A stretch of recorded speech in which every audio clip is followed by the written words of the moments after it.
Modus operandi for lectureship examinations. In today's video, we are going to learn methods and strategies that we need to follow for getting ourselves prepared for upcoming lectureship examinations. And you have to understand all of these things. Okay. Applicants for lectureship are stuck in the fragile of examination preparation process. Some have planned hectic schedules and collected unnecessary material. Others have confused themselves and do not know what to do. This time, thousands of candidates have applied and they are wandering around the book markets online to find a single panacea for the exams. Unfortunately, there is no such remedy available in a single plate. Aspirants must follow proper modus operandi for cracking these exams. The process is little harder, but it assures victory. Commission examinations in Pakistan are presented as mountain high hardship, or they are taken easy. Candidates from unsuccessful ranks seem locking horns with recruitment authorities despite their own improper preparation and shortcomings. However, these examinations around the globe aren't as stress-free as they look like. These are twisted, complex, confusing, hectic, and are based on unescalated trials, highly commendable language skills, and proper modus operandi for the preparation. If one pays required heed, takes sufficient efforts, timely, and plans well, he will surely be triumph in the examinations without barriers. Applicants here, they need to follow proper methods, the methods which could save their time and energy. The first is structure of upcoming examinations. So what is basically the structure of this type of examinations in Pakistan especially? It is going to be multiple choice questions based exam, and undoubtedly the competition is tougher than it was ever before. Candidates toiling hard to leave others behind. I'm only qualified to share modus operandi regarding English field because I belong to English field. I have done my degree in English linguistics and literature, but this video can be proved fruitful for candidates related to other fields because methods are quite same in preparation for the examinations.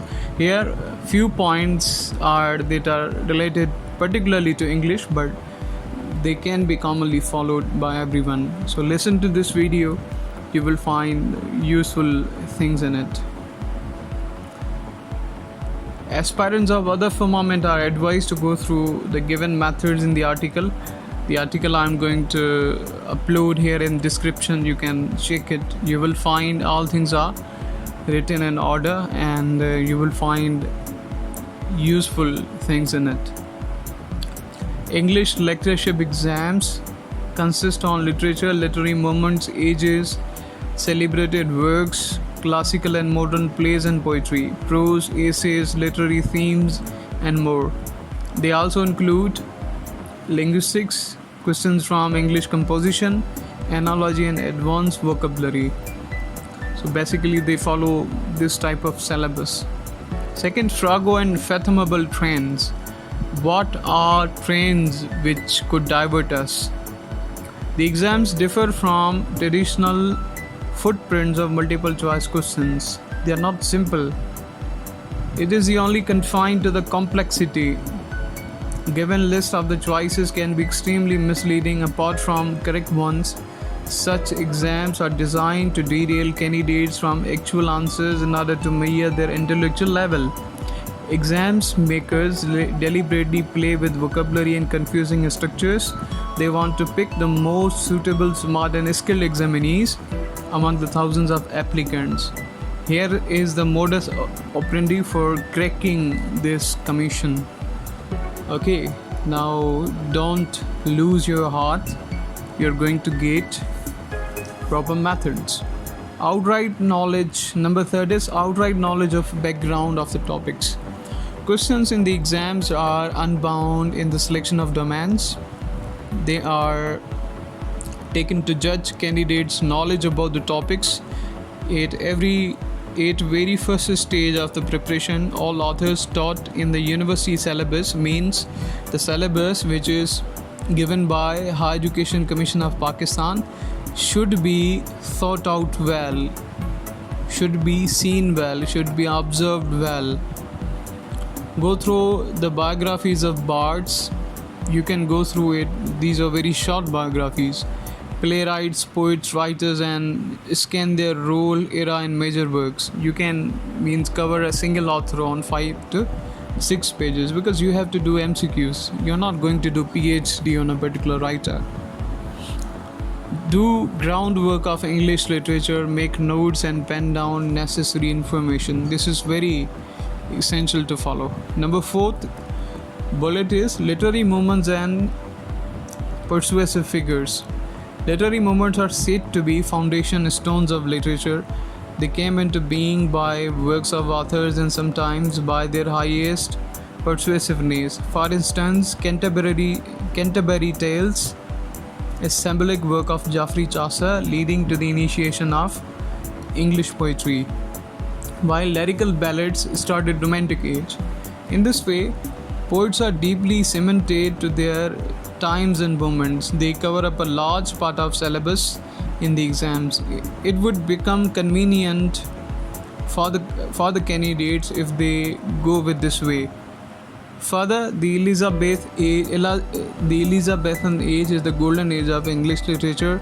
It is also denoted as age of William Shakespeare. Notably, Sir Francis Bacon, Christopher Marlowe, William Shakespeare, Ben Jonson, and Sir Philip Sidney are contemporary.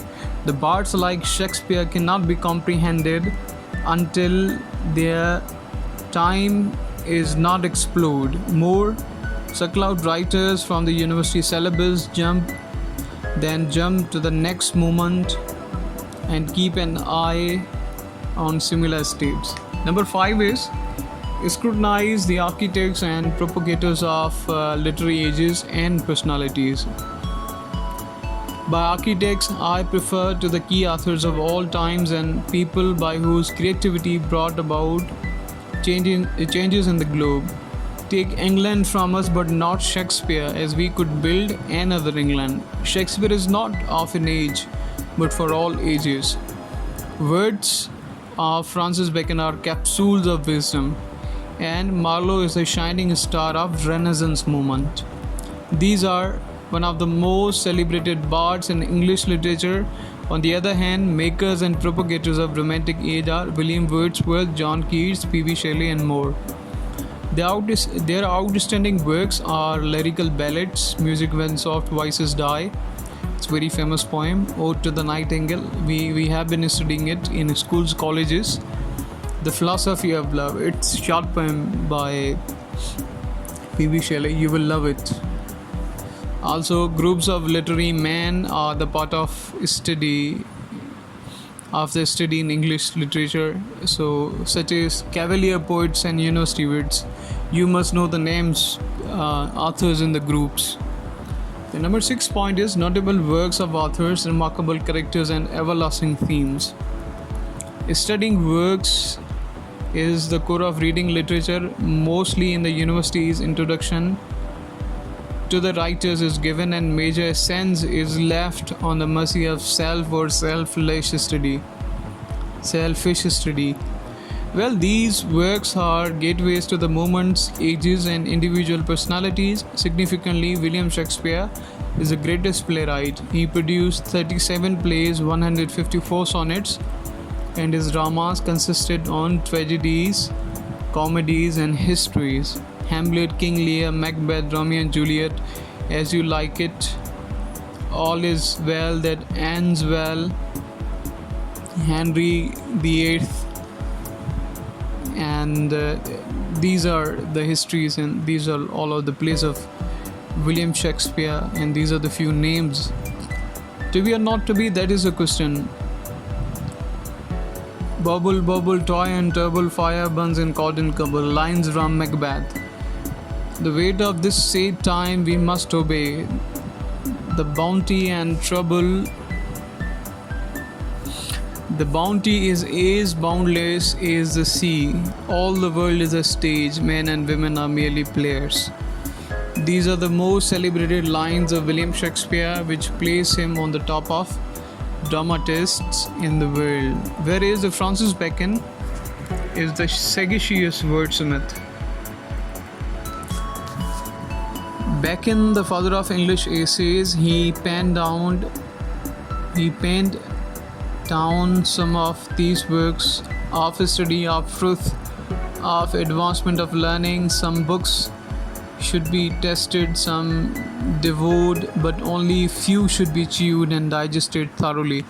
I have given explanations here because I wanted to make all the lines understand whosoever watches this video. If a man will begin with certainties, he shall end in doubts. But if he will be content to begin with doubts, he shall end in certainties. Hope is good breakfast, but it is bad supper. Capsules of wisdom, these are called capsules of wisdom. Either way, Christopher Marlowe earned fame by his remarkable work, Dr. Faustus. It is mostly asked in interviews. Even I was also asked about Dr. Faustus, his themes, and some few questions in the drama. Whose timeless lines still echo in the hearts of readers. Dr. Faustus, was this the same face that launched the 1,000 ships and burned the topless towers of Ilium's? He is just a frame of mind. Hell is just a frame of mind. He that loves pleasure must for pleasure fall. Fools that will laugh on earth must weep in hell. These are high-powered lines of this play. Number 7 bullet is solve the multiple choice questions with all possible dimensions. Now I have one example here. I will give you.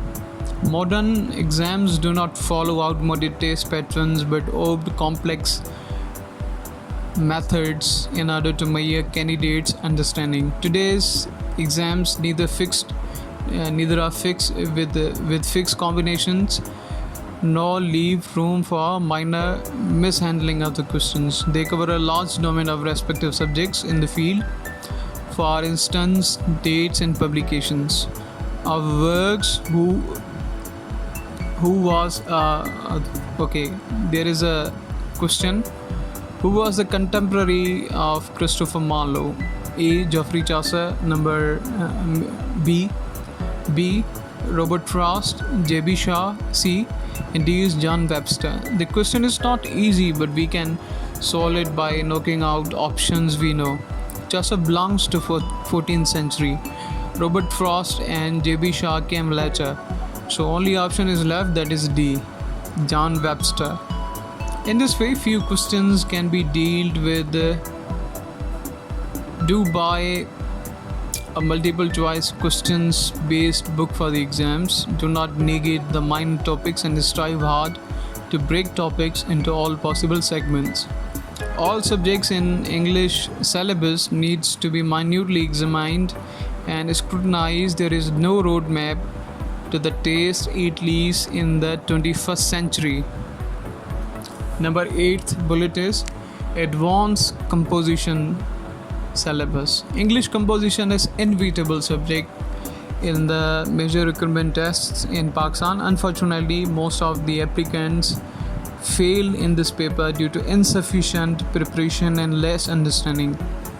Lead forward, English composition includes error correction. It is comprised of variety of proper sentence structures and appropriate words in use.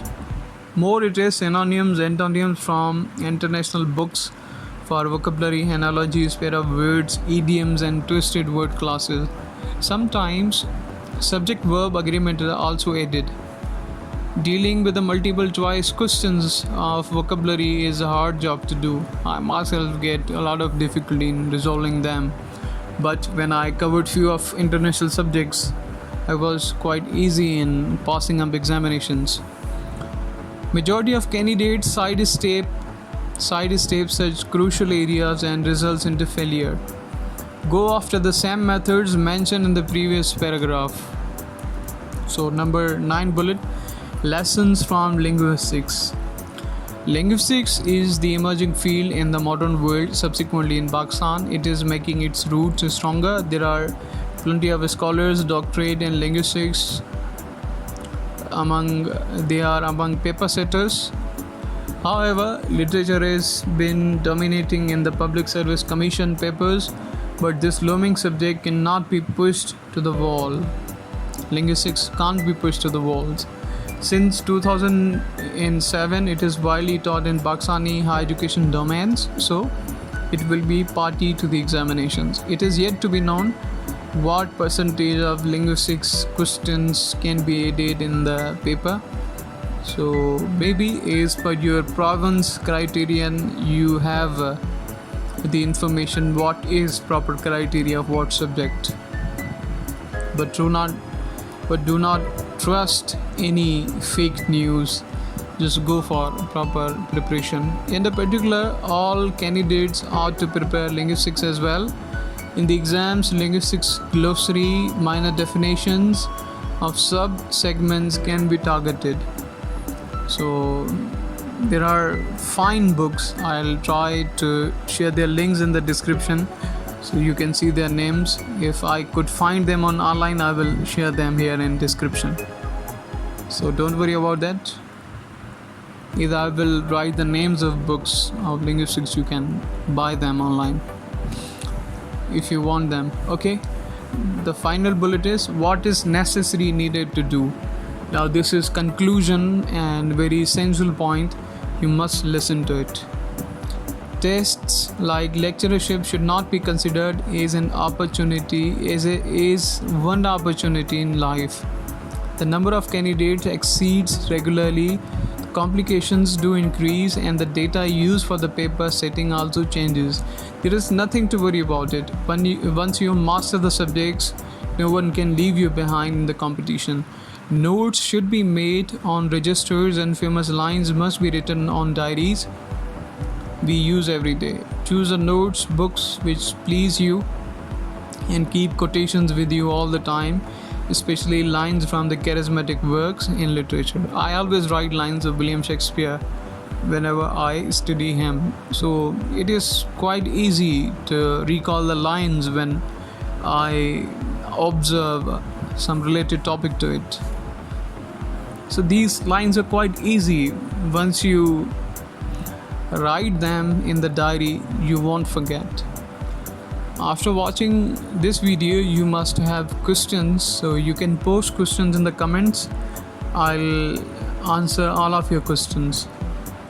And I have uploaded article here in the links in the description, so you can go through it if you want. It will help you.